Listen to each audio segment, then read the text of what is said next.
Good evening everyone, I make it 5 o'clock so I'm going to open the meeting. Just to read out the evacuation procedure, a fire drill is not expected, so if the alarm does sound, please evacuate the building quickly and calmly. Please use the stairs and do not use the lifts. Once out of the building, please gather outside the Yorkshire Bank on the opposite side of the road. Exit by the door by which you entered the room or by the fire exits which are clearly indicated by the standard green fire exit signs. If you do need any assistance in evacuating the building, please make yourself known to a member of staff. Could you also please make sure your mobile phones are turned off or set to silent, please?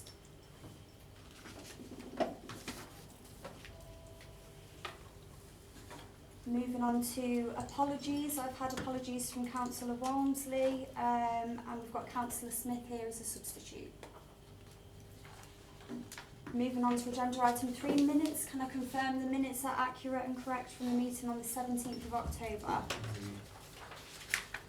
Thank you. Can I just say, Councillor Brindley Edwards is coming, she's just running late. Okay, thank you. Moving on to declarations of interest. Has anybody got any declarations not included on the schedule? Councillor Sargent? Mine's changing, so I no longer work for the SATCOM, which I have sent to Wendy, but it wasn't sent before this was done. I'm now head of retail for Live Charity and on their board of directors. And I'm also on the board of directors of Volunteer Friends of Orkington. Thank you very much. Public consultation.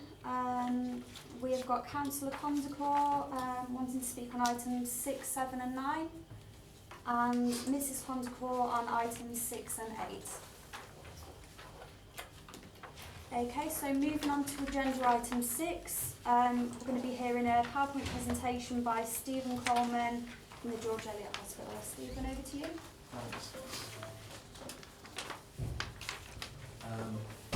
Thanks. I think if my understanding's right, I think we were due to come before, but I think there was elections and so I think there has been an ask around winter, but I think I'll cover some of that anyway in the presentation. I don't want to kind of do death by PowerPoint, so I'll kind of go quite quick and pull out some key things, and then obviously more than happy to take questions. So I'm Director of Operations at the Trust, and thanks for asking us to come. Just to pull out some key bits about the Trust, which I'm sure most of you will probably know far more about the Trust than I do, the hospital, and will have been around it. We serve around 300,000.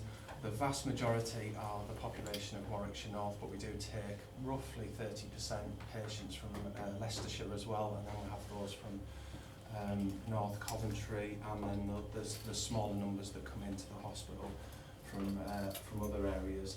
There's about 2,500 staff. We're hoping to increase that with some of the projects and things that we've got ongoing, but I think the bit that I would draw out from that, we were having a discussion this morning, is we really see that as important because the majority of the staff do live in the local economy, so we've got a social responsibility around there, and we're looking at ways that we can build on that as a hospital to contribute to kind of Warwickshire North. And then the number of beds that you'll see there is around 286. Okay. Just some numbers that I'll probably reference later on as well, draw out some key numbers. But they're the headlines ones for last year, and I'll touch particularly on the A&E attendance because there's some trends there that kind of lead to the story of where we're at, particularly in terms of our performance and some of the challenges the Trust has and some of the things that we're trying to do to improve on that. But there's some, I guess my summation of that is everyone kind of in the NHS, there's always a lot of affection for the George Eliot. There's kind of, I've described it before as whenever you mention the hospital's name, they kind of do this, oh, the George Eliot, it's got a real affection. But it kind of does punch above its weight for a lot of things for a hospital relatively of its size. So it's always seen as quite a small one, but actually some of the numbers now going through kind of challenge that view, I would argue, at some things. But I'll touch on those. Okay. Some of the ones I particularly want to draw is the top one, and we've talked about this a lot at the board. So what we've seen in terms of people attending our accident and emergency, on average, is a 9.4 increase this year. So if I can make that real, we saw around 20,000 people last year. We've done that already in the months that we're up to now, so we've still got 3 months of the year that we're working through. So on that slide, so in 2 years we've gone from being a department that would see around 80,000 people. We currently, I think we're going to predict will be about 92,000, so it's a phenomenal growth that we've seen.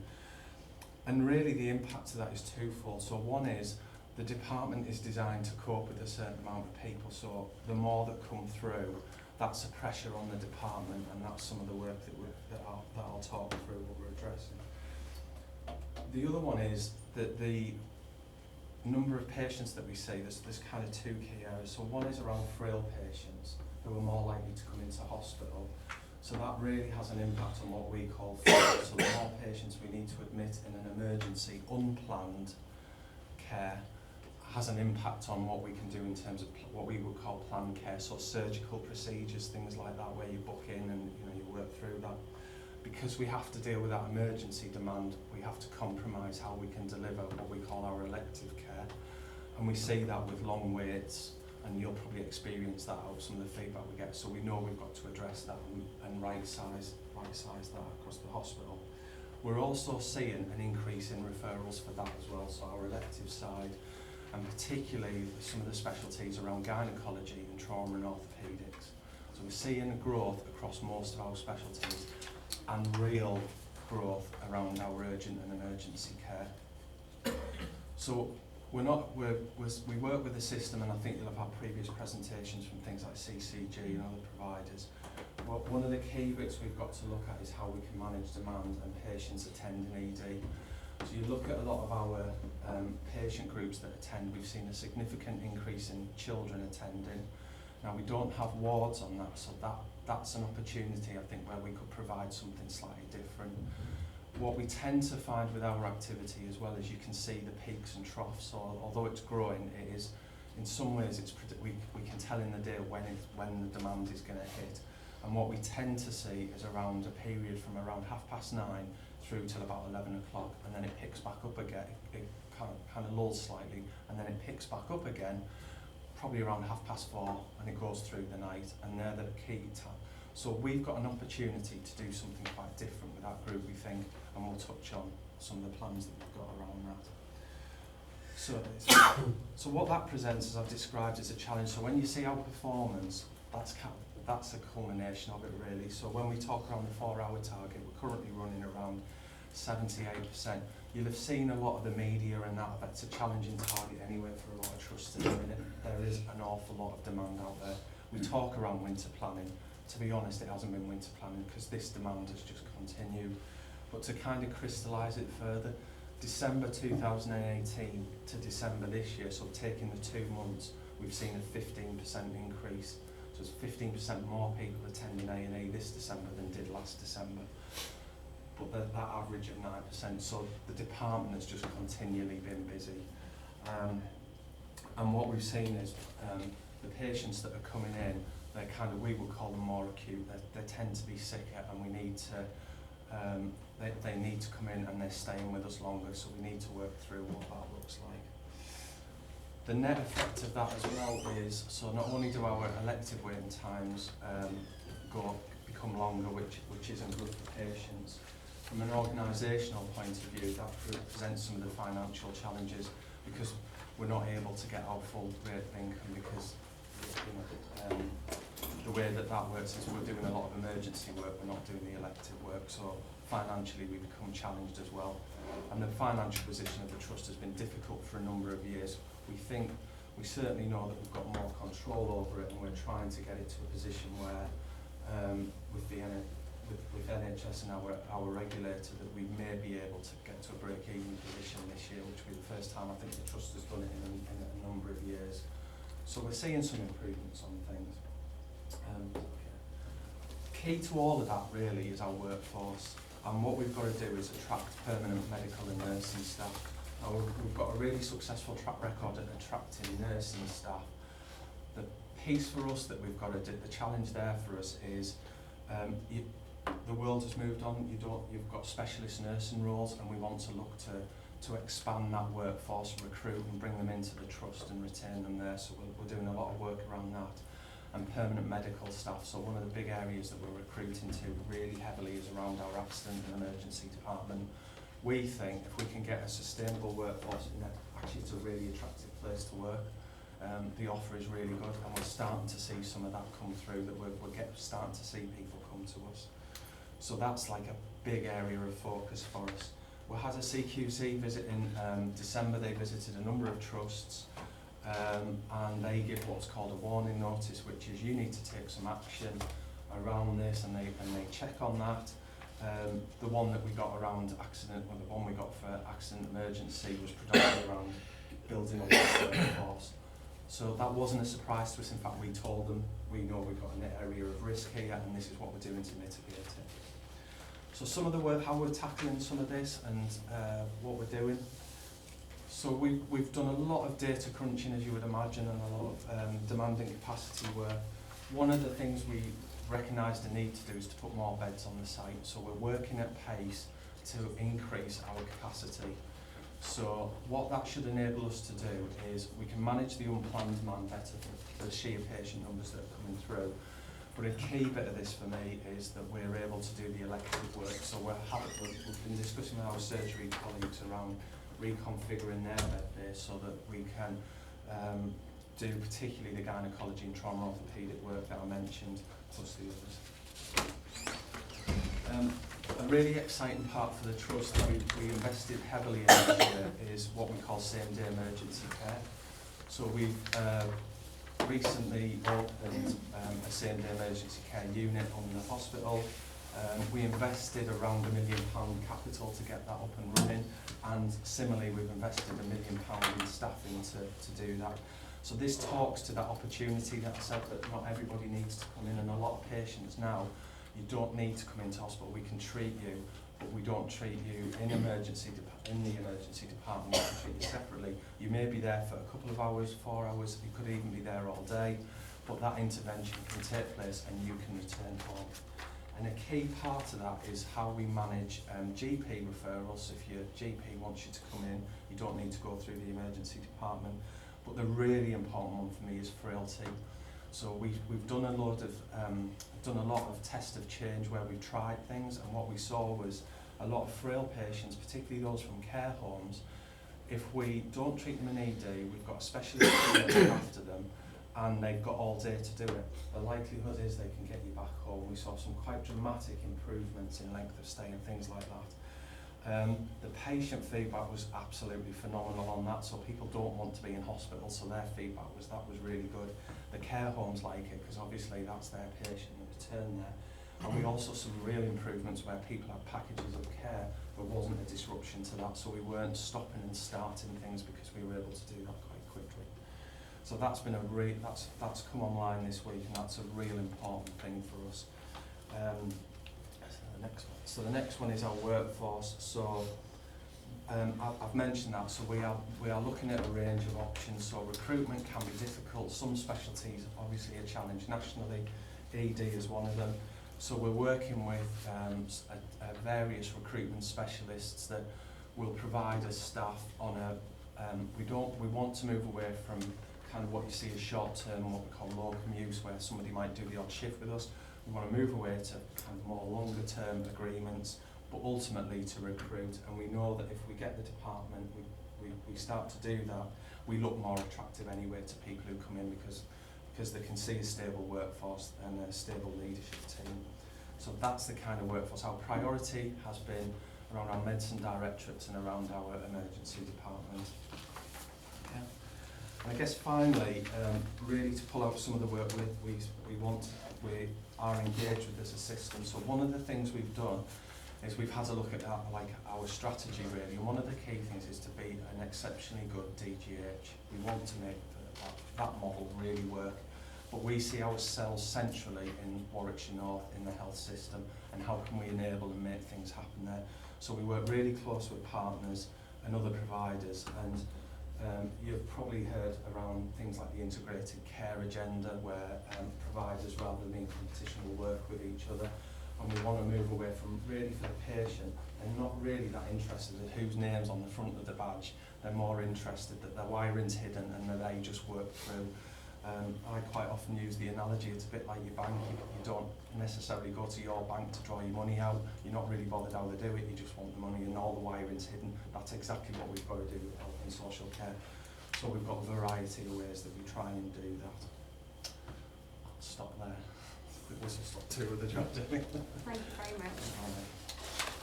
So we're going to hear from our first speaker now, Councillor Constable.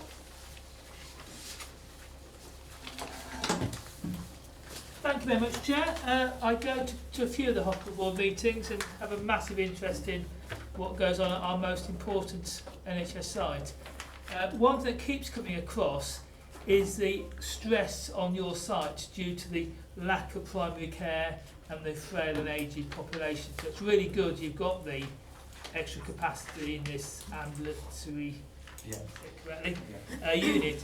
But one thing we're desperately short of is more GPs and other stuff in primary care.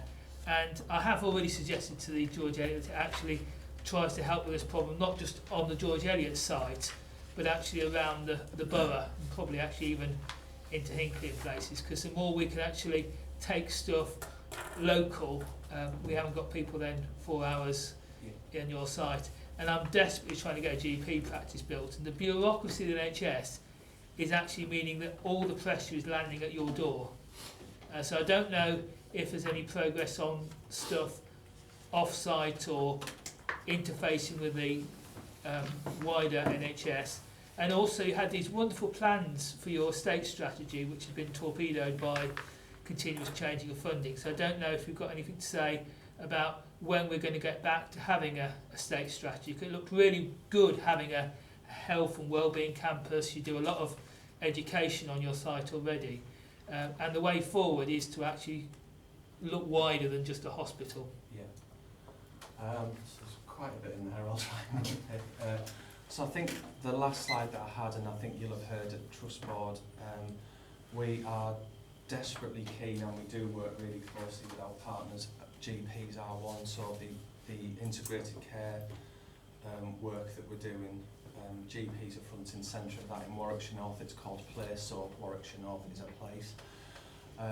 There are key bits of work coming out. That frailty is one, because that is driving a lot of demand, and we know that probably for that really vulnerable group of patients they will hit a lot of services, so that wiring is very real for that group, and if we don't get it right we know it's not, we probably do harm, and actually it's really hard to navigate, so that's a key bit.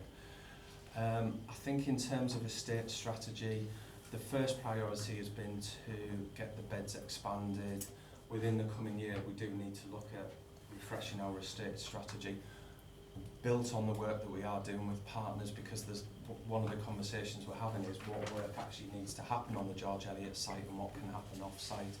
You know, healthcare evolves all the time, so what previously would have needed to be done there might not need to be done now, and there's other practitioners that are doing it.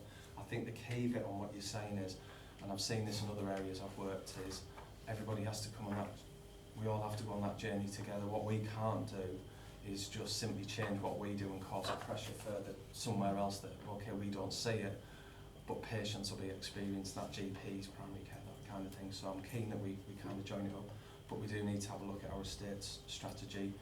I'm hopeful that certainly from the media there's a lot of talk around capital, and I think the NHS and a lot of its lobby groups have been quite vociferous in the restriction on capital that we've had for a while has really stymied us in some of our plans, so I'm hopeful that some of that starts moving. I don't know if that's a full answer. Thank you very much. Thank you. Move on to our next speaker, Mrs. Constable. Thank you. I mean, again, it's to do with capacity and what have you. Obviously, the figures speak for themselves. You know, you're getting more and more demand. Now, that's probably twofold. One is we're getting a lot of new housing, so you've got more population coming in, but also a lot of it's the population getting older, and people, you know, sort of living into old age with multiple ailments, and obviously that puts huge pressure on the whole system. Now, you do have started claiming some money from developers and what have you and things. How is that calculated? Because I feel that maybe we need to be actually asking more from developers because it has really been noticeable, certainly on the side of Nuneaton where we live and where most of the development has occurred, that the pressure on the GP surgery is just gone. You know, people are saying, you know, they're struggling to get an appointment, you know, within a month. So the calculations, who does the calculations as to how much the hospital says, oh yes, we're going to have another 1,000 people move in, well, therefore we need another £10,000 from the developer or whatever, because it seems that the two things aren't balancing out, so I don't know sort of where that comes from.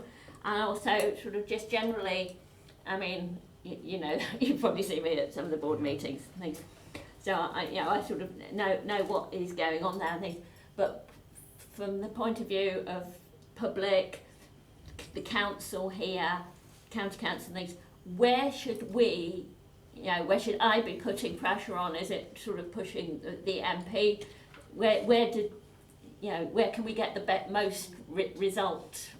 If you know, so I'm not very putting it into words very well, but I know what I'm thinking. Like, I can't articulate it very well. So in terms of population health, that primarily that responsibility will sit with the CCG. I try and do two things when I talk. I try not to use acronyms, and the other thing I try not to do is, the NHS is really good at it because there's so many organisations and it's so many complicated. Is go, well, it's that lot over there. Don't be going on there. It's that lot over there. So I'm not doing that. I think to help that piece of work, what we are commissioning is a review of demand and capacity for all our specialties in the hospital. So on the back of the recognising we needed more beds urgently to kind of ease the site and get things moving, we're commissioning a demand and capacity piece of work that will involve public health, and it will do population study as well across. And we're really, what we want to do is get to we know what the hospital needs to look like for the next 5 years. So that's a piece of work that we're commissioning, and the time frame for that is probably we'll have that in around a couple of months.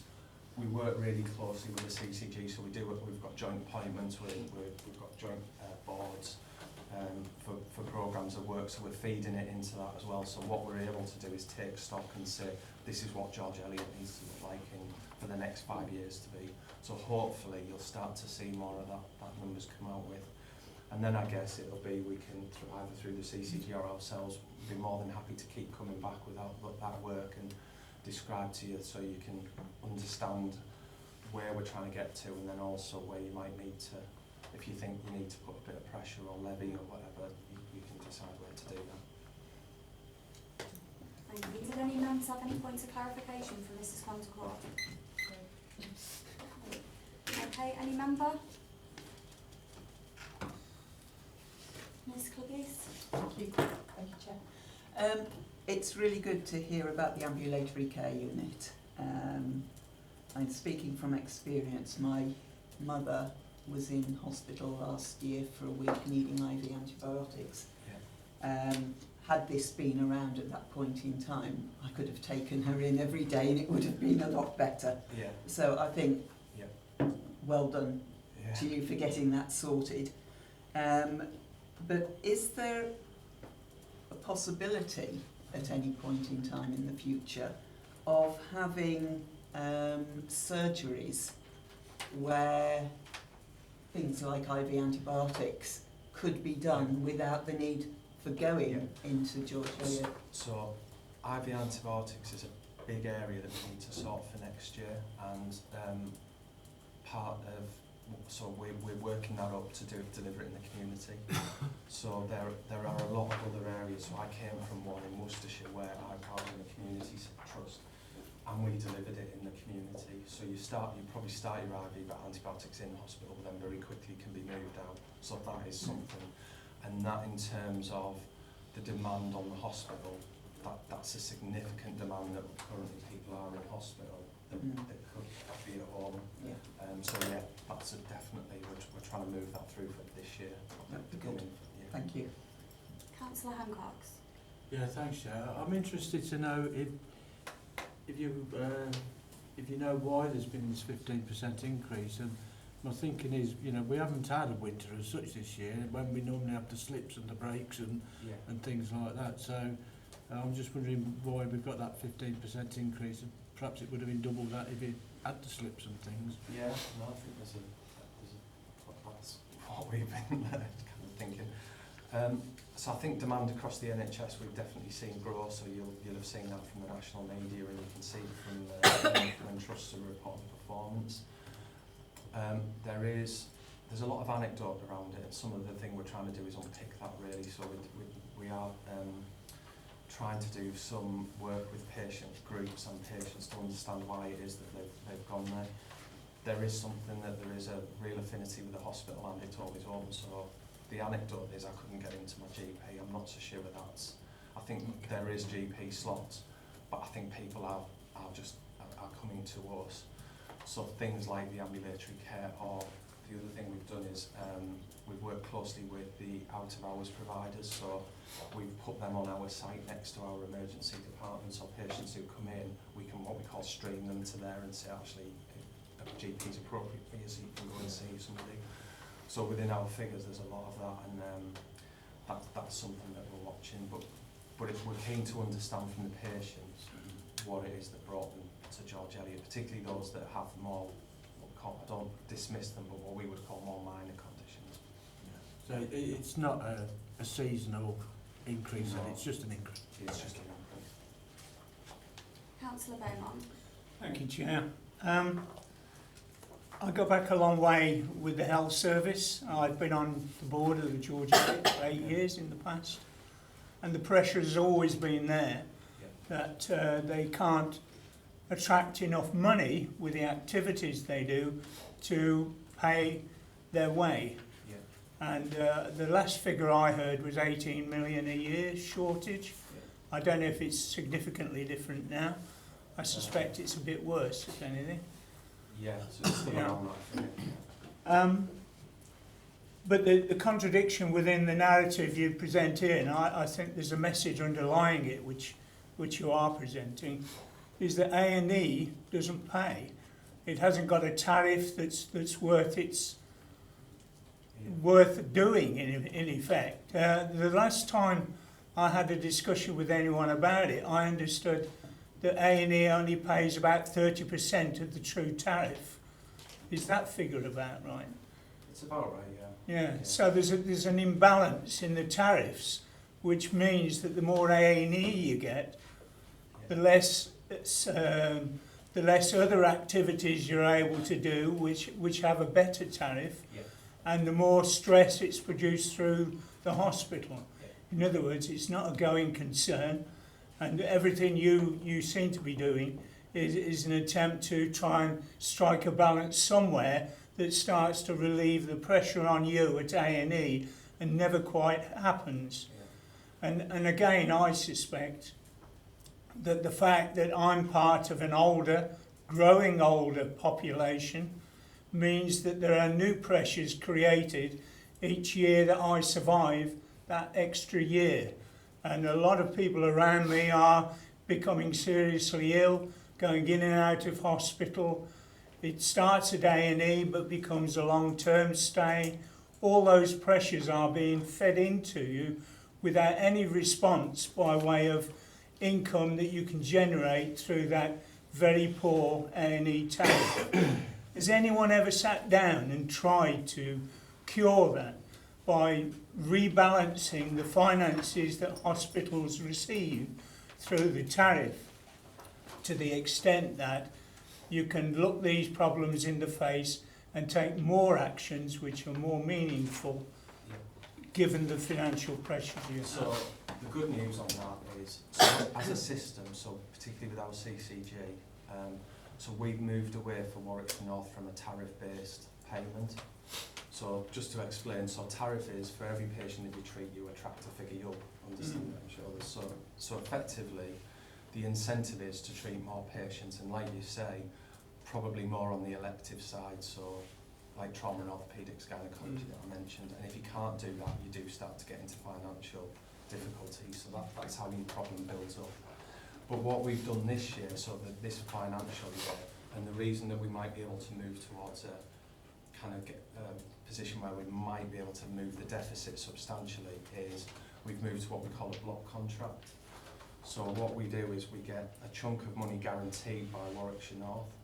So the difference is in that. So we don't, we're less, it's not volatile and it's less reliant on sort of ED, tariff and things. So I'm getting too mechanistic about it. So that's effectively how it works. So what it does is it takes the risk out of the CCG because they're guaranteeing a set figure, and it takes the risk out for us that we don't have to keep driving that activity, and if we don't meet it, we end up in a worse position. The other opportunity it's really allowed us to do as a system, and I've got an example which we're going to go live with, I think, probably in the next 2 months, is that because if you're paid by patient, any changes to a patient's pathway, so if suddenly you're not coming to the hospital, because we're doing the right thing for you, but we get affected financially, and sometimes that gets in the way of doing the right thing. We don't have that now with Warwickshire North because that money is kind of guaranteed anyway, so we can start to do the right thing for patients. Don't mean that, you know, the patient really is the centre of it. And so what we're doing with trauma and orthopaedics is we're moving away from a very traditional model of follow-ups where you might see a surgeon and he'll say, I'll see you again in 2 weeks, 4 weeks, 6 weeks, and you get a series of outpatient appointments, to one where the vast majority of patients, if it's clinically appropriate, they can refer themselves back in. They actually know how to manage it and say, you know, if my knee starts to play up, I'll go to my GP or I'll ring you up, and then we fast track them back in. So that gives us capacity then to keep seeing the new demand that's coming through. So I think, and it's the first year we've done it here, so we've got a real opportunity to build on that. And I think we could end up with a position where the hospital is financially sustainable then, and we've got pathways that are really working for patients. We've moved away from tariff and just being driven by the sheer number that are coming in. So we've got a real opportunity. It's early days, and we've done it for the first year. It's a massive culture shock. It's a massive culture change for the hospital. Massive. Because everyone's had it for years of, I'm paid by the number of people that come in through the front door, if you like, or through your elective work. So I'm really optimistic about that piece of work. Any other member? Councillor London. Just an observation to start with. It's just as well people have kept the maternity wing open, isn't it, all those years ago, rather than have it shut down like they wanted to do. And now dear CCT, it was a PCT at the time, but some people are still around, me included, and I'm being a bigger drain on the NHS than I really want to be at the moment. And to do with, I am confused, as are a lot of people I speak to, about where emergency care starts and stops and urgent care comes in. Because I went into A&E, was ambulanced into A&E, and then ended up in urgent care. And I didn't even know. As far as I was concerned, I was still in A&E. Then I went back to A&E, and then went to Borough. And I don't know why that happens, but there doesn't seem to be any indication, or whether the staff, well, they probably haven't got time to tell you where you are, and anyway, you probably wouldn't understand, well, I wouldn't have understood at the time anyway, the way I was. In terms of, so if that can be clarified for people, that might be a help to actually say where they are and what's happening to them. In terms of the campus, I was absolutely furious with Mr. Burley, and he knows it, because we'd worked on that campus and we were dealing with the issues that Mrs. Condicore raised, and how all that was come about. And then Burley comes in and shuts it all down. So that opportunity went by the board, and he should never be forgiven, as far as I'm concerned. As far as George Eliot is concerned, that plan was sound, people wanted it, and it became a rallying cry, but it's gone down the tube now, and it's all down to him and his desire to have 3 managing directors, one CEO of 3 hospitals, and the first thing he did is spend money on employing 3 managing directors.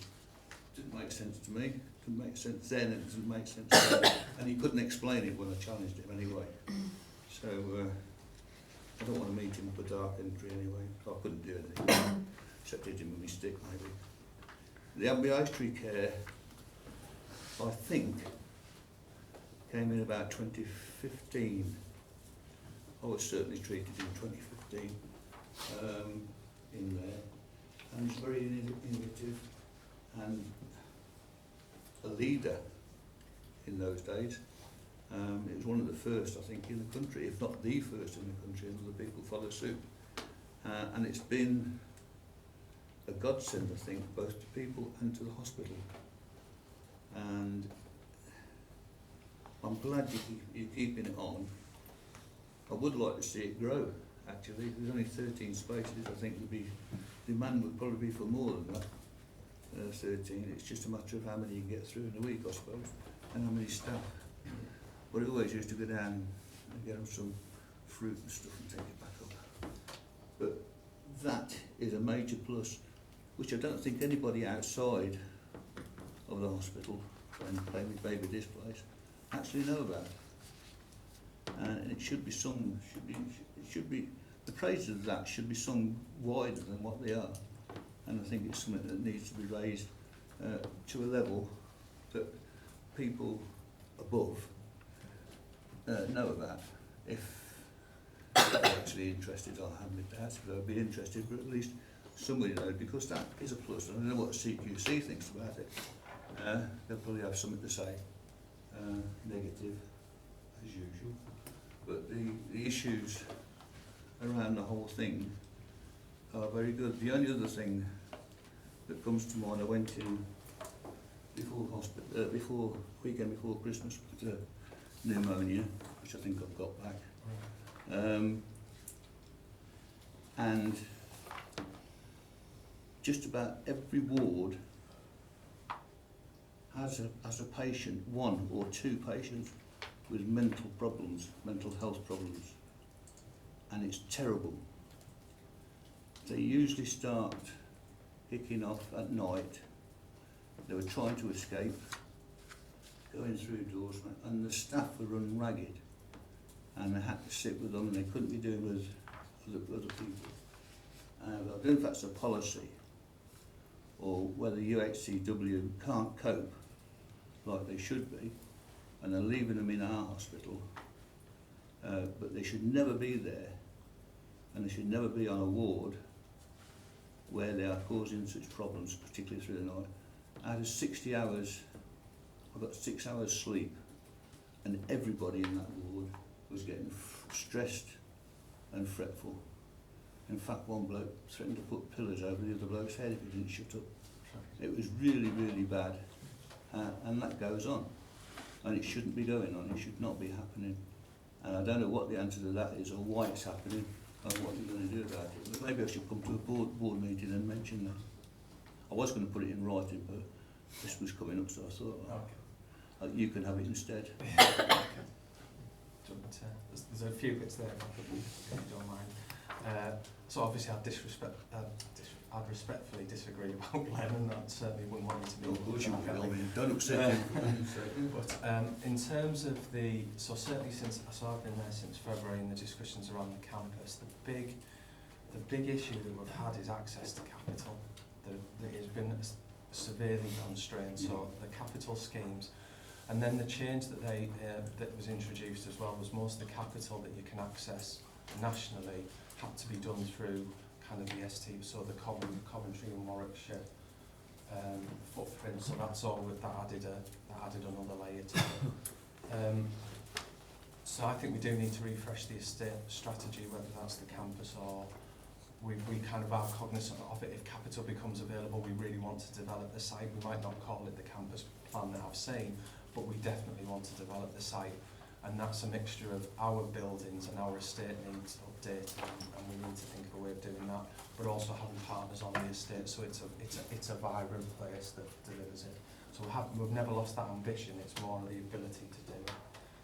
Ambulatory care, so what you've got here is what we call, that's the emergency element of it. So in addition to the work that we've been doing, in a couple of weeks there's what we call planned ambulatory care coming on stream, which is another 5 trolleys. So that's predominantly things like antibiotics or coming back for transfusions, things like that. So what we can separate out is what needs to be done emergency that day, people attending A&E, ambulances, things like that, or your GP referring you straight in, plus the planned work. So actually, overall, it's an increase of the trolley numbers that are in there for the emergency, plus another 5. Ambulatory will definitely keep growing, so we have to keep reviewing it because it will definitely keep growing. In terms of promoting it, we're letting the unit, it just opened like at back end of last week, we're letting it bed in with the new teams, and then we are going to go quite heavy on letting people know that it's there and kind of celebrating it. I'm remembering all the points. So the first bit about screening is definitely, so we've been doing a lot of work with ED so that when you go in, you do know which part you're in, and also we set the expectations. So if, for example, you attended and we moved you to the same day emergency care unit, you would have a clear idea of what that was about, where you were. So that's some feedback we've had, and we are taking that on and doing something around that with the staff. And I think finally you meant the mental health patients. So there is a lot of work going on around patients who need mental health inpatient beds, because there's nationally a shortage of those. We work really closely with Coventry and Warwickshire Partnership Trust who provide them for our patch. I think we wouldn't disagree that people wait too long to access those beds. They wouldn't disagree. There's work going on around that. I will take back, we do continually have a look at how we can best manage patients. Some of them need to be with us. So I'm a mental health nurse by background, that's my training. Some of those patients need to be with us. They're not a separate group that never come in the hospital, but taking your feedback, we need to think about how we best manage that. One of them, it took 4 nurses to get him into bed and keep him there. Yeah. Now, those 4 people were not treating Yeah. the other 6 people on the ward. Sorry, the other 5 Yeah. people on the ward. But I will say he could have needed acute care. We can't separate You groups couldn't out. do anything with him, you couldn't get rid of him, you couldn't pass him on anywhere. I suppose the thing is, treated there. I'll get quite passionate about it. We can't stigmatise a group of people. They Well, need expect you acute to. care. No, and that's why I'm saying That person deserves and needs the care that they need. But to do it in a general ward and take all the staff to do it, if he is needs not general right for care, you. he's in the right place. What about we the need, other 5? we need to work. Councillor we need to London, work can you out. please go Sorry, through the yeah, chair? I got very Sorry, passionate about yeah. it. I didn't get any I think sleep. we're when I was violently coming back to it. disagreeing. Everybody needs to be in the right place and looked after. I think we are disagreeing, agreeing on it. Sorry. Thank you very much. I don't have any of the members down to ask any questions, so thank you very much for your time and for your presentation and answering the questions. Thank you. Thanks for the invite. Thank you.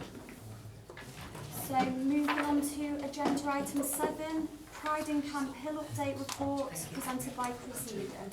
Thank you, Chair.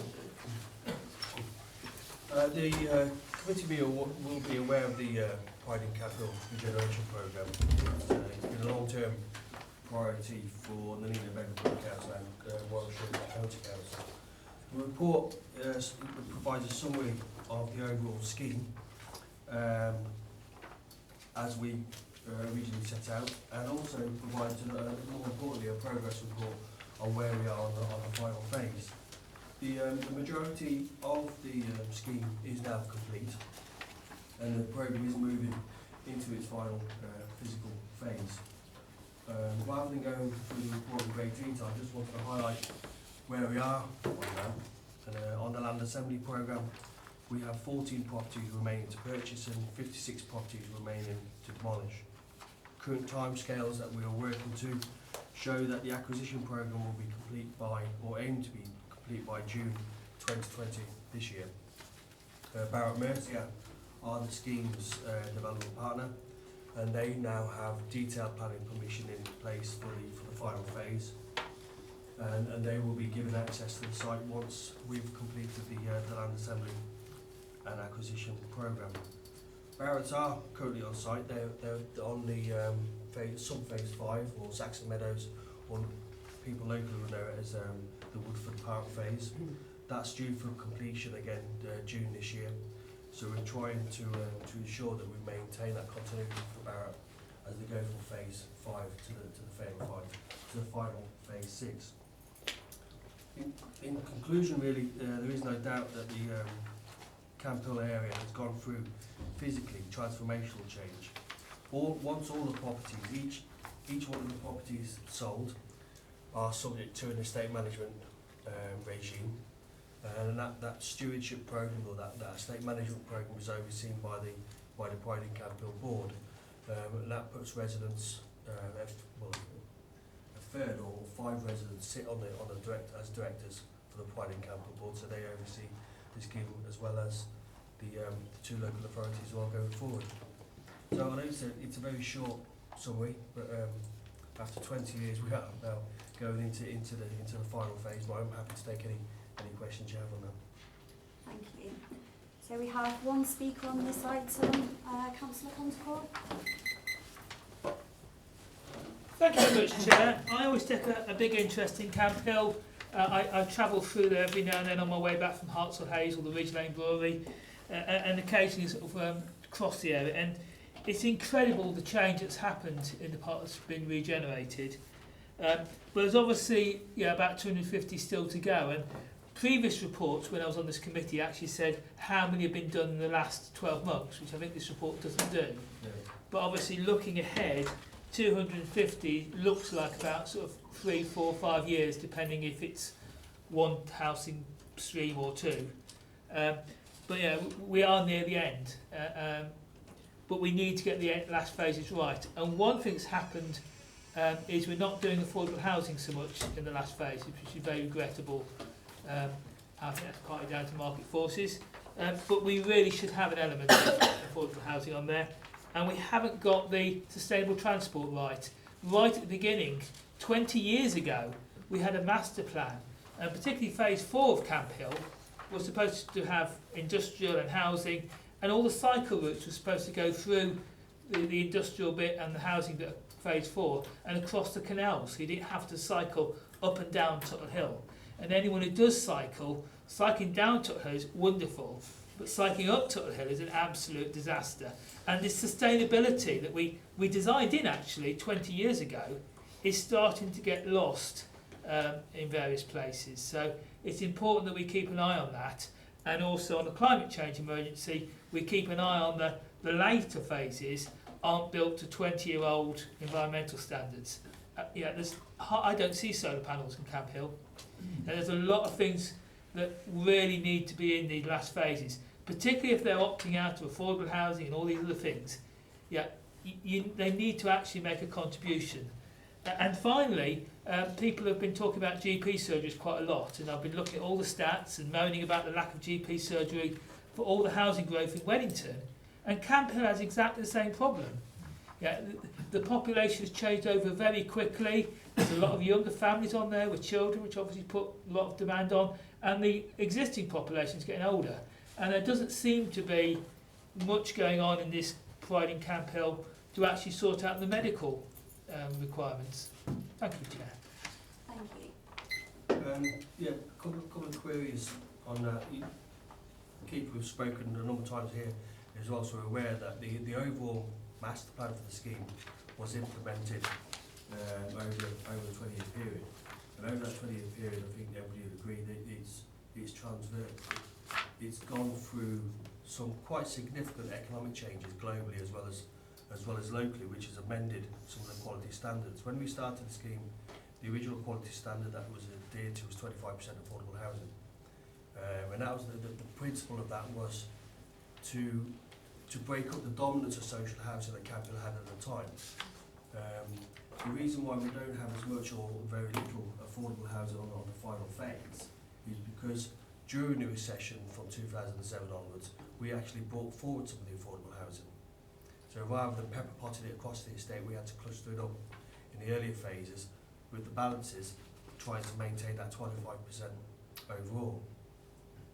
As part of with regards to the medical provision, one of the original or one of the first elements of the project was the new GP-led health centre at Camp Hill. So the health facilities are actually put in first to look at the growth that was going to come after it. Thank you. Does any members have any questions? Councillor Evans. Yeah, I've just got a question about the shop units in Camp Hill.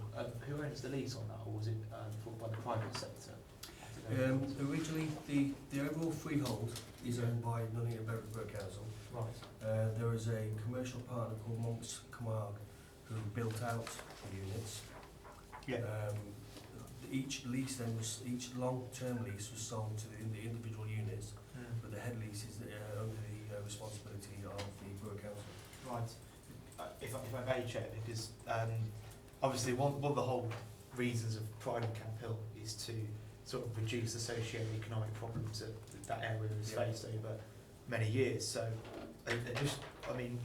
trying to work out why we're boasting about having a Ladbrokes right in the middle of the States, when, gambling addiction in those sort of communities is quite high. Why did we go down with the Ladbrokes? At the time, it was the availability or the demand for what was being let at the time. So Ladbrokes were one of the first tenants of the new units back in 2014-15. 2007 to 2014. So that's how their long-term lease. We did look, but with very little influence on what was leased, what we wanted. We put down a requirement of the minimum retail requirement, which was a grocer's, a chemist, and a post office. So that's what we said was sacrosanct. That's what we said we wanted. The rest was open to the market to do that. But I would point out though that when we looked at the profile of the staff from Ladbrokes, from the manager down to the cleaners, all lived on the estate. Right. Okay, that's fine. And my second question is, again, it comes into the whole socio-economic problems that were faced on the estates, and even to this day, when you look at the crime stats in the borough, Camp Hill has some of the highest crime statistics in the borough. What is Pride in Camp Hill doing alongside Warwickshire Police to reduce the levels of crime in the area? I know there's not an awful lot you can do, because I think it's fair to say that a lot of the crime being committed is from people from outside the estate who are sort of coming in to the estate. But are you doing any work with Warwickshire Police to? We do. As part of the Pride in Camp Hill's management company, we are a significant stakeholder in the estate. So when the scheme's finished, we'll be responsible for delivering services to over 1,200 units. What we do with the local police and the local housing providers is actually coordinate activity and share intelligence. The other thing that's quite key in Camp Hill is the way the estate is managed through the estate management, and actually having residents responsible for the area as well, which was very different from where it was in the past, where there wasn't that active responsibility on the estate management. So I think I'm one of the very few people who loves complaints, because the more complaints I get, the more understanding I'm getting that people are not tolerating the behaviour that they used to get before. So when we started the scheme, there was very little complaints around joyriders. There was very little complaint around motorbikes and abandoned cars. But those kind of complaints, and there was very little complaints about fly tipping. But now the more and more people who are invested into the area, or part of the management arrangement of the area, they don't tolerate that behaviour anymore. So it's more coordination, but also it's where we work collaboratively with the police.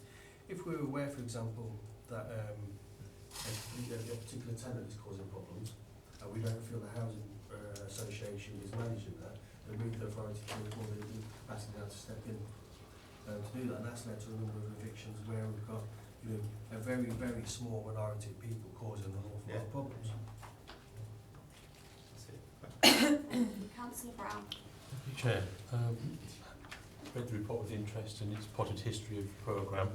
One of the things it says in its aims at the start is about improving the economic and social environment. And in the conclusion, we talk about the fact that it's been a success. But unfortunately, there's no data in the report here that supports that. It would have been nice for us to have seen what the objective was, some breakdown of where Camp Hill stood in terms of socio-economic performance compared with the rest of the borough at the start, and where it does now, because then we can demonstrate that we've done that. But the report doesn't contain that data, and I would have liked to have seen that. So all I would say is, for future reports, could we have some measurable data in the report to back up the statement that says it's been a success, please? Yeah. I mean, I take on board what you said about complaints, and I agree that it shows that people are not tolerating this sort of behaviour, which is a good thing.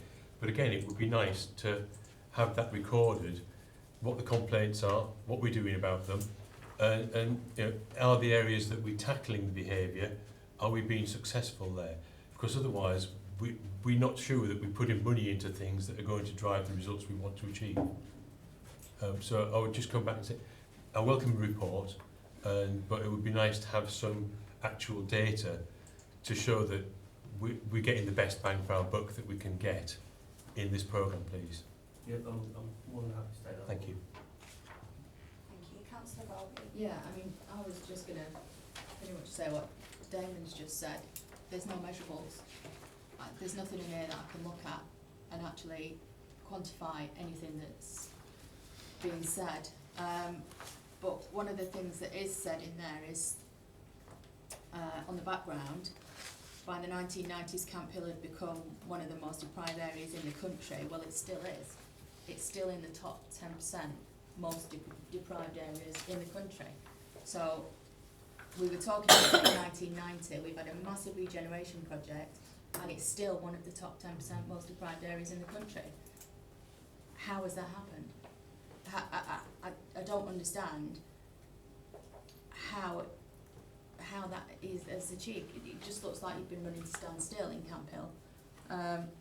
We've still got low educational attainment, we've still got high unemployment, we've still got poor outcomes compared to other areas of the borough health-wise, and yet there's been a massive regeneration project. And like, as David said, there's no comparables, there's nothing in here that we can look at statistically and have a look at it.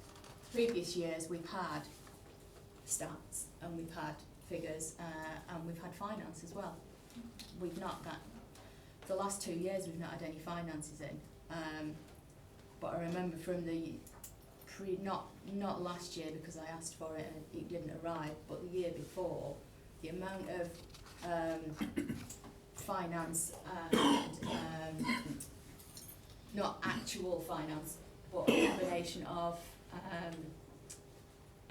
gifted land, financial values, and the amount of actual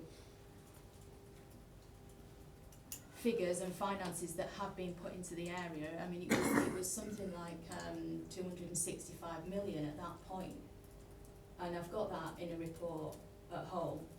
I couldn't dig it out, I didn't have time.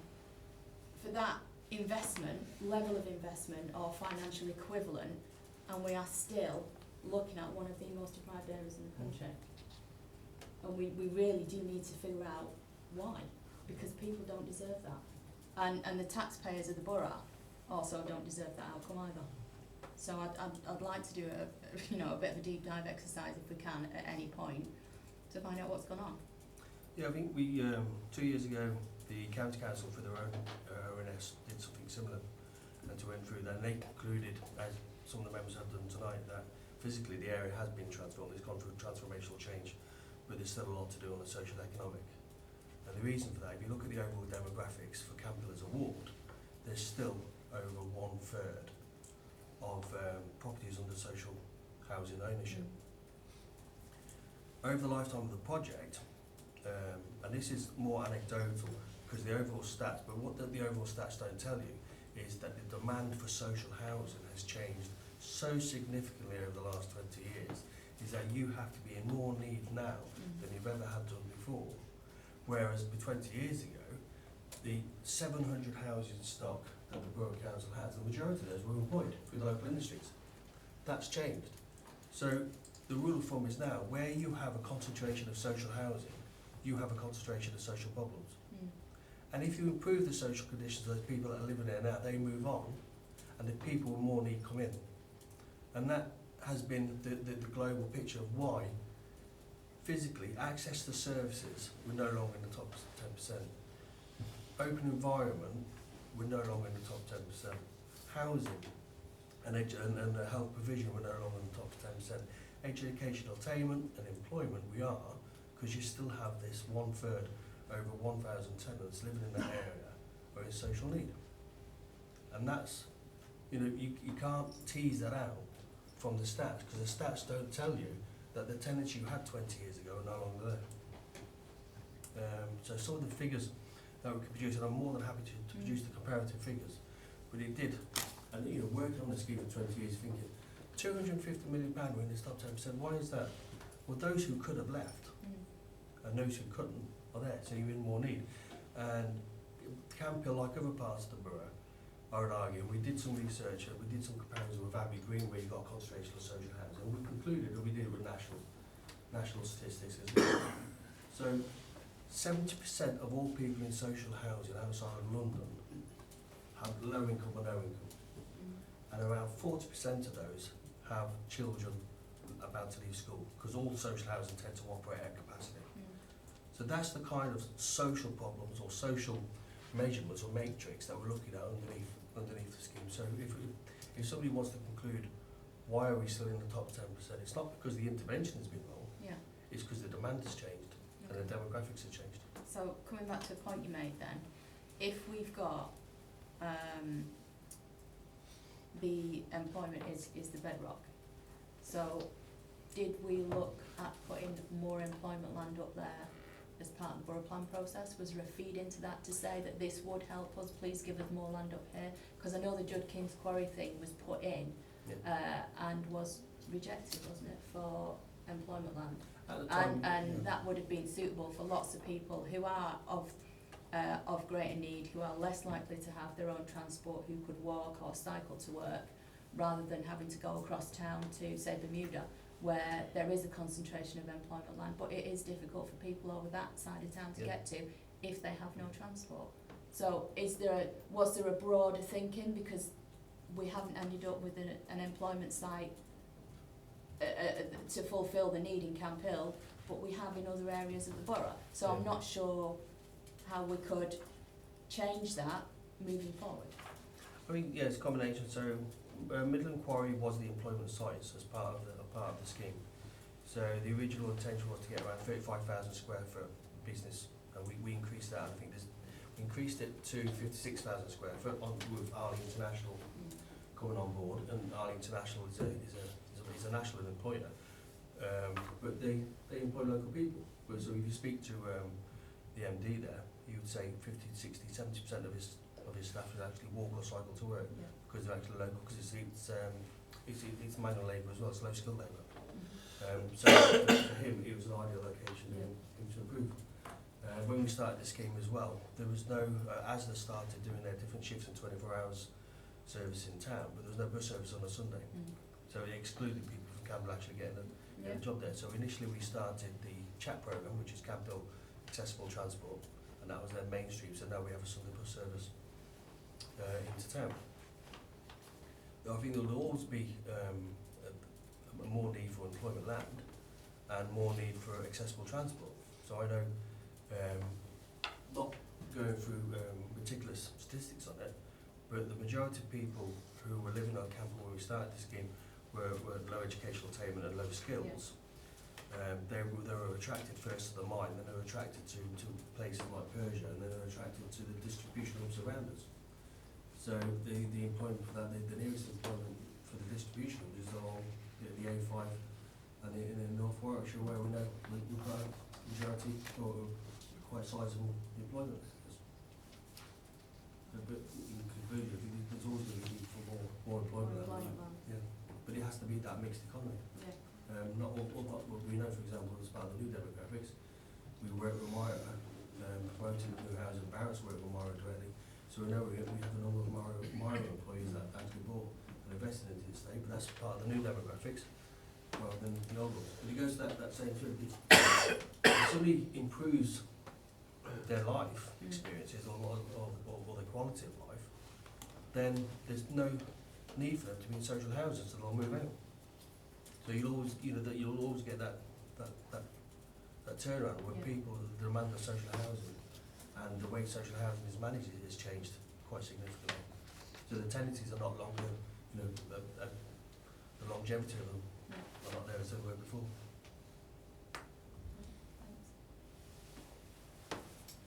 Councillor London. On the same point, Chair, Hillary Road was planned for, there's been various initiatives taken for Hillary Road, Pool Road, sorry, and Hillary Road, and all dropped at different points in the time. There was a very, very good unit up there for young people without academic qualifications, and that was closed down by the county council after the college became involved. If the college hadn't got involved, I suspect it might have stayed, but I don't know. The issues around that, but on the left-hand side of Hillary Road as you come over the bridge is earmarked for employment land and has been for donkey's years, but nobody would take it on. And part of it was a problem with the bridge. And of course the rail companies won't do anything about the bridge. So then 2 new roads were put in at the top end of Hillary Road, Ennell Road and Road, to bring stuff in from Tuttle Hill. But that didn't work either. So, and there'd been no interest displayed at all around the area. Whether or not that was part and parcel responsibility for Pinch, I don't know. I was in at the birth of this and had some almighty rows about it, the way things were going, because of the problems we had in Stockingford at the time as well, another deprived area, and everything was being ploughed into this. And personally I've been pretty disappointed with the outcomes of that. The roads are narrow, made complaints about that, people not parking where they should park, the potential for emergency vehicles not getting through on some of the roads is awful, and it looks more like it's been ghettoised to a certain degree, because the roads you go off to get down to different places, and I'm surprised they've been selling. It must be something to do with the price, I suppose, I don't know, but we knocked down, what was it, 416 houses and built nearly 1,000, more or less, on the same sort of footprints. But whether that's an improvement, I don't know. But the proof is in the pudding, isn't it? Because they are being taken, and they are providing necessary accommodation. Now, whether that's as a choice or whether people are desperate for it, I don't know. But the marketing, I suppose, has done its job. But I think more time needs to be taken to get the thing completed, and then let's have a look and let's see what it brings, see what it's achieved, see what it hasn't achieved, and see if there's any way that it can be improved. But it's going to need, it's had a lot of private sector money put into it, without doubt, and they wouldn't put money in if they wouldn't get it back. So there's got to be something that's positive about it. But I have difficulty in trying to square that circle, but I left it. I should be long gone by the time it gets finished anyway, so I won't be a problem in that respect. But certainly I think the proof of the whole concept of the plan, which bears no resemblance to the presentation we had first, when it was first mooted, will come out at the very end of this. And whether you can raise Camp Hill out of an area of deprivation, I don't know, because of, like Chris has said, it's a demographic of it all, and that may be the stopper for it. But there needs a lot to be done in terms of education and employment training, and those opportunities no longer exist in the local area. And who that's going to be down to, I don't know, but I don't think it's the responsibility of this borough.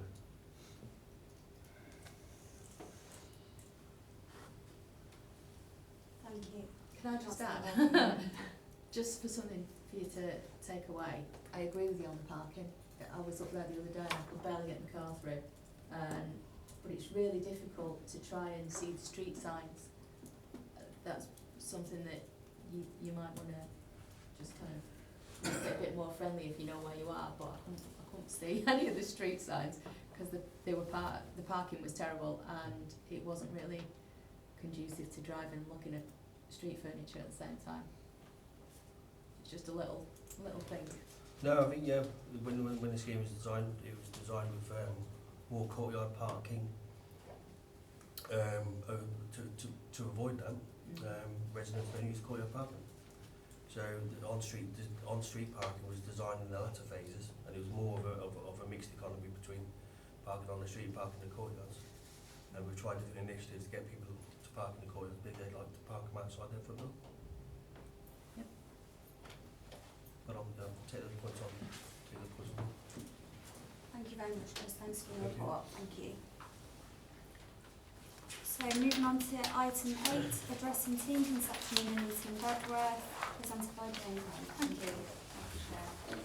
I understand that members of the overview and scrutiny panel wanted an update 12 months on really of how we're doing in regards to teen conception in the borough. I'm very pleased to say it's still going down, it's a downward trend. Rather than pad out the report with lots of information and data, I've attached for you an appendix that summarises where, you know, some of the data that's really quite interesting in Warwickshire and the West Midlands. But I think fundamentally, bottom line, 1998 we had 107 conceptions of 18-year-olds and under. 2017 that's down to 47. So it's good to look at percentages, and the percentages are coming down, but the actual numbers of real individuals has halved.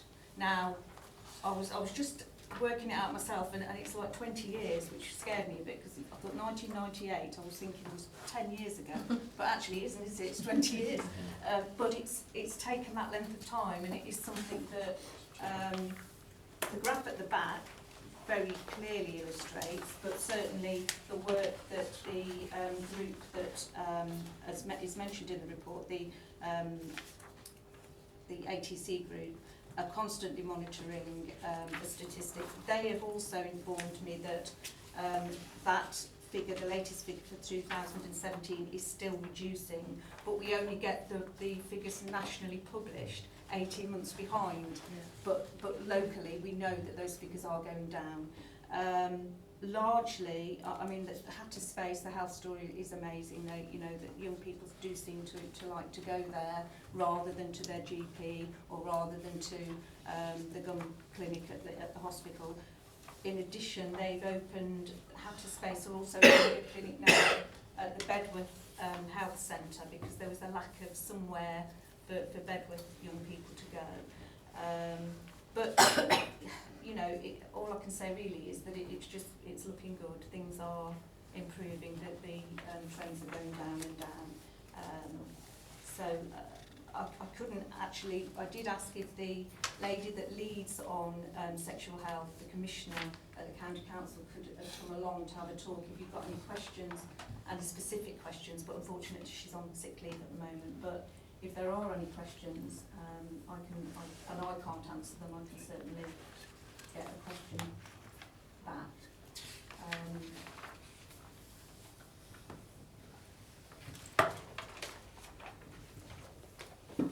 Thank you very much.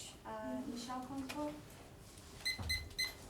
Thank you. Yeah, I just wanted to sort of pick out a few bits.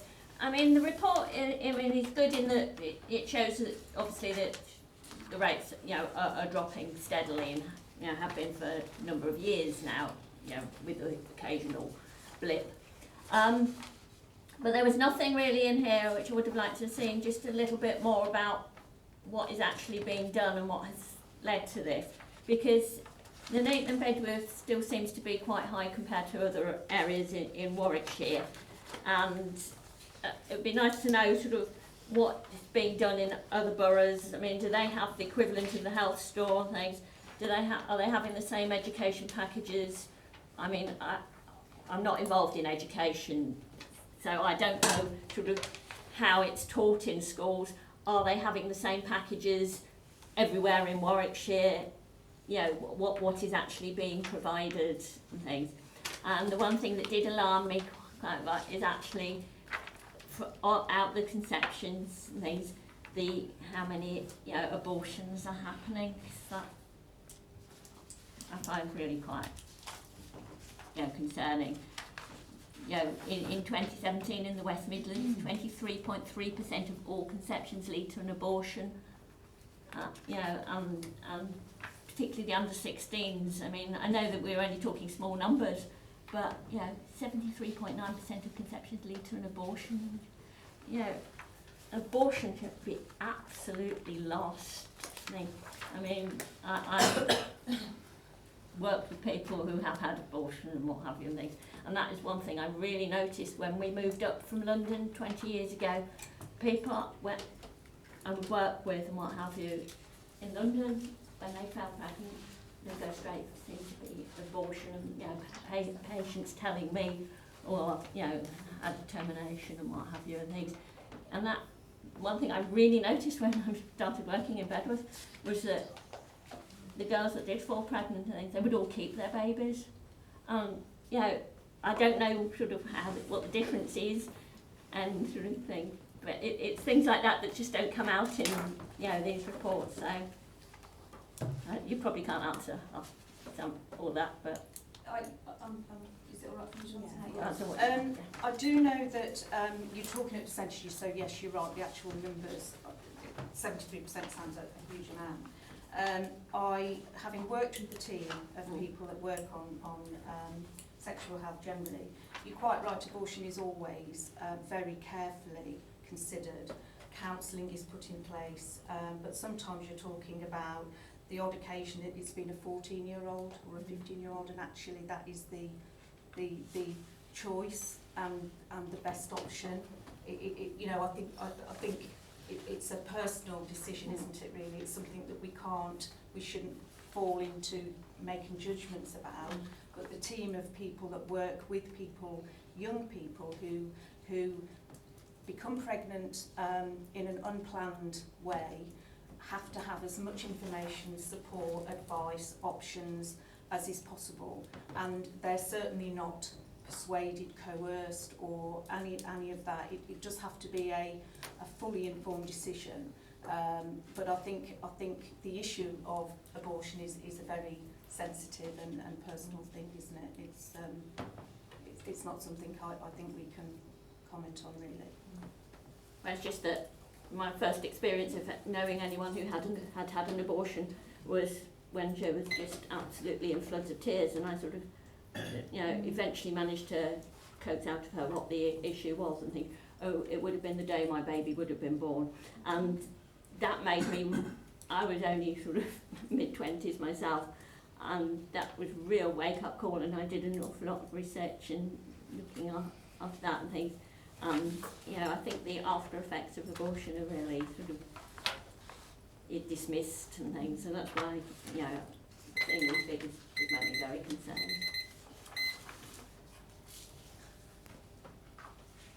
Thank you. Councillor Golby. Moving on. Do we have any information on whether these conceptions are as the result of traumatic events or abuse or anything like that? I wouldn't expect it to be drilled down to the nth degree, but it would give us a bit of a better understanding of these pregnancies, the outcomes of other issues within the family or issues within the home or what. Certainly where the young people are accessing Hatter Space and those sort of organisations, that sort of information is recorded, so they're very aware of things like CSE and there's all of that, that's all linked in. I can get data drilled down into sort of wards as well. I was thinking you might be interested in that. We do that actually. Because again, it is a small number, but it is interesting actually, following on from the conversation about deprived areas. It is actually, yes, more of the deprived areas that tend to have more of the unplanned. I am aware that Camp Hill is there for the and actually Atherstone, pregnancies. North Warwickshire is one of the highest. Yeah. I can do that. I can get some more data, and if that if the panel at some point wanted the lady that leads on sexual health, so she can talk a little bit more to you about. I do know some of the work that goes on with the pharmacies. They operate a C-card system, so young people, certainly pharmacies that you see with C-card welcome means that if you're a young person and you want to go in and get some condoms, you can get them. You know, it's ways of trying to get young people to access contraception without the embarrassment of having to ask or talk to their parents or go to their doctors. Yeah. You know, the Hatter space is just one drop-in, but they are working with pharmacies as well in Nuneaton, Bedworth and North Warwickshire to sort of open up the opportunities for young people. And in schools, yes, there is work going on. There are some schools that won't allow them in. I won't name names, but there are some schools that won't allow them in, and that's a frustration from the county council perspective. So that is something they're trying to work on. But if you were interested in understanding more about how, you know, how the work, what sort of work goes on, then yes, I'm sure. I mean, my issue is from a protection element. Yes. Because having Yes. everything that's just come out in Manchester about Yeah. the grooming Yeah. gangs, we've had other issues with Yeah. susceptible children Absolutely. being preyed on. Yes. This Yes. would be a way of actually Yeah. picking up on that, and we talk about abortion again. We need to know what are the backgrounds. We can't just assume that kids are out running around getting pregnant willy-nilly, because No. there could actually be a reason, and you know, abortion is not something to be taken lightly, No. and people do not take it lightly in the main.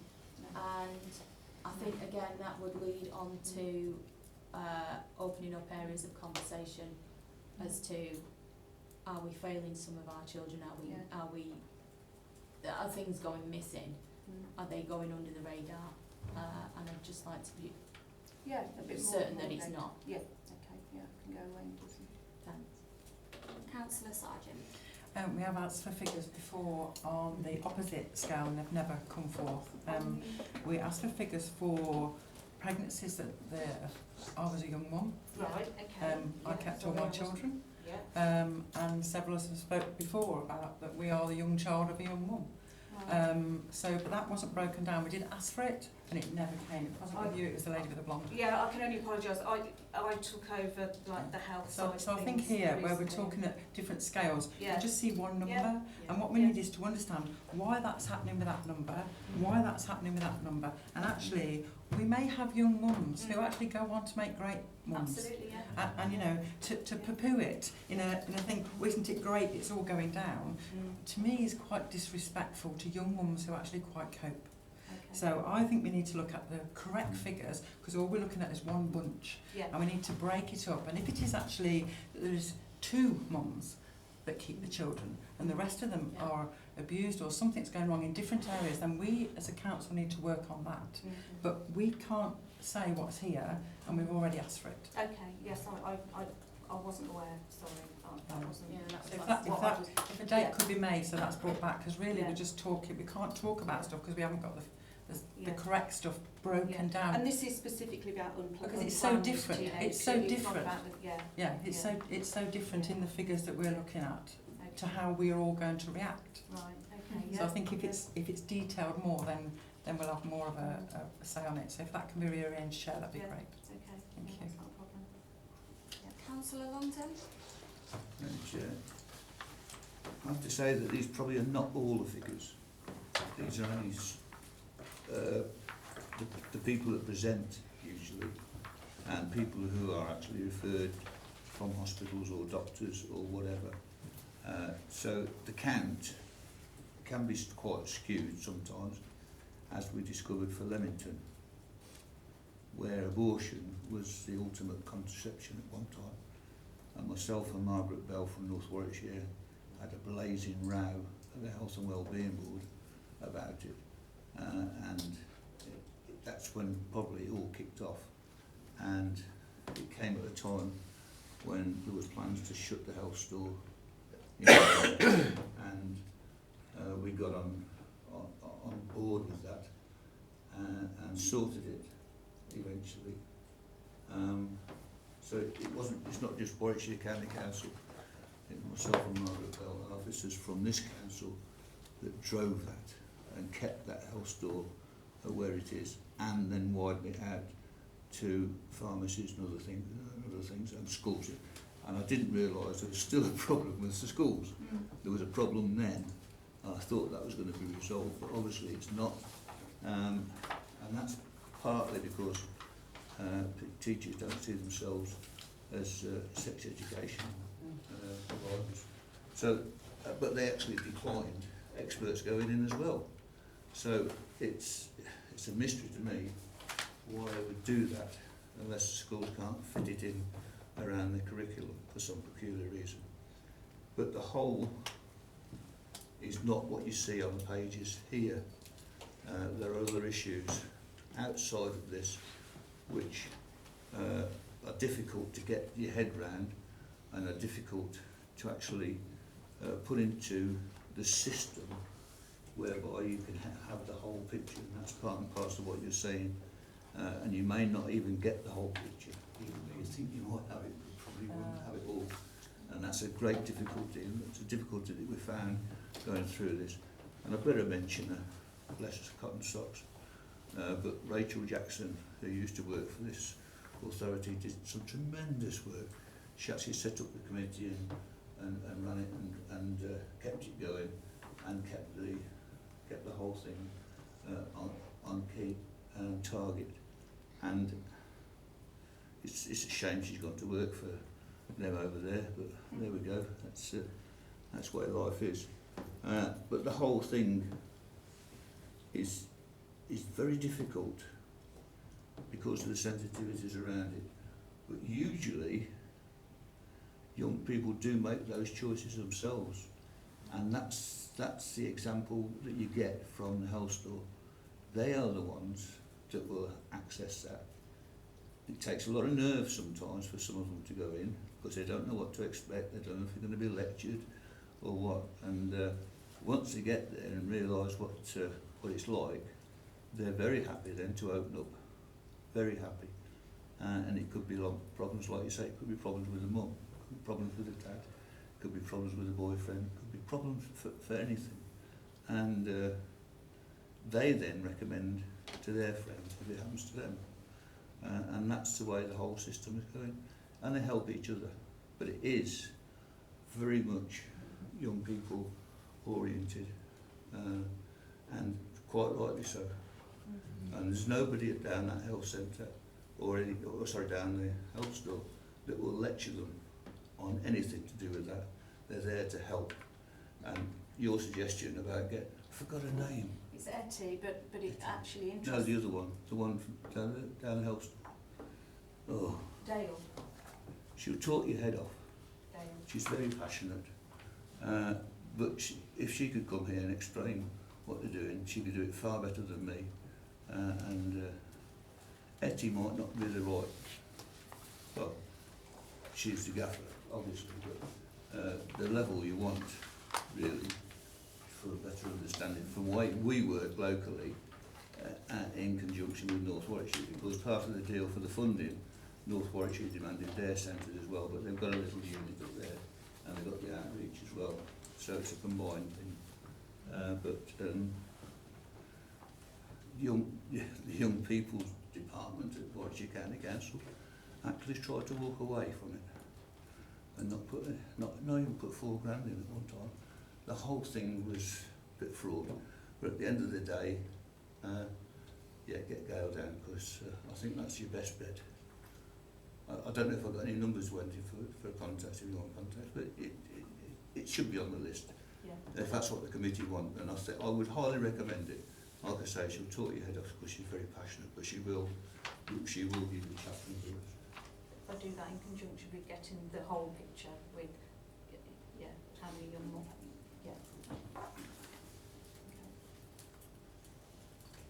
Okay, thank you very much, Jane. Thank you.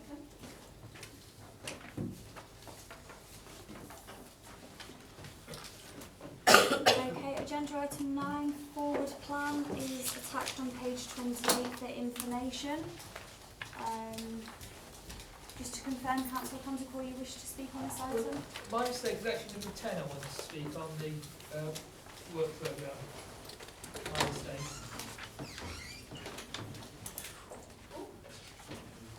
So moving on to the work programme attached on page 32.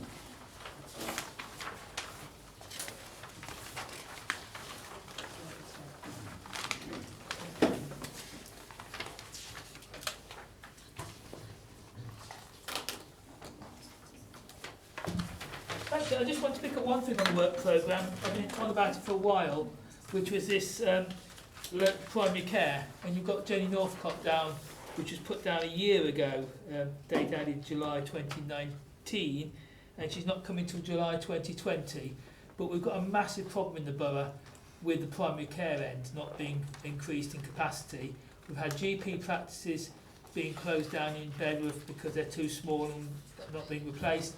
And we've got the massive population growth in the north of the borough, and Jenny Northcote really needs to come here as quickly as possible and really outline what the plans are. There is so much changing in primary care. We've got the new development in Whitestone that potentially will relocate the GP practice there and build something new. There's so much going on, and we've been let down by the CCG in terms of planning for what's going on in the future. So I would like that July date to be moved forward to the April meeting, because we have got people going to A&E because we haven't got the GPs for all the new housing. Thank you, Chair. Thank you. Any member, Councillor Golby?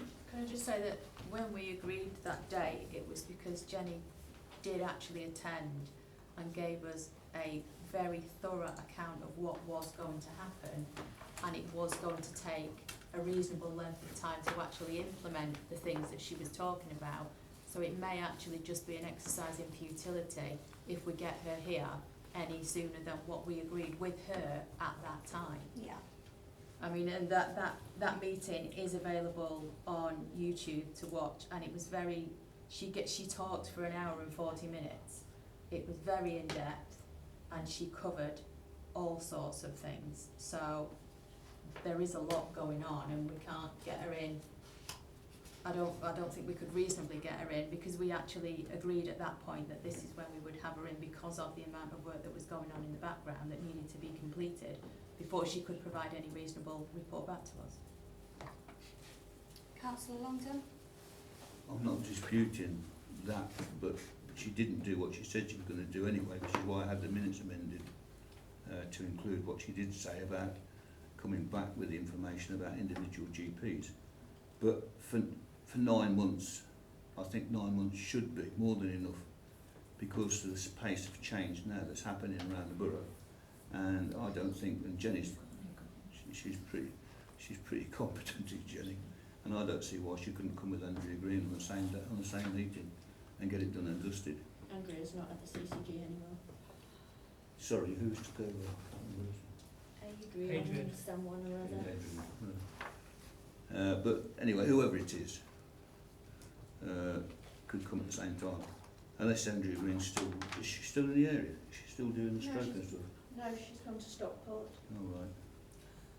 That's a good idea. Councillor Brown? Chair, thank you.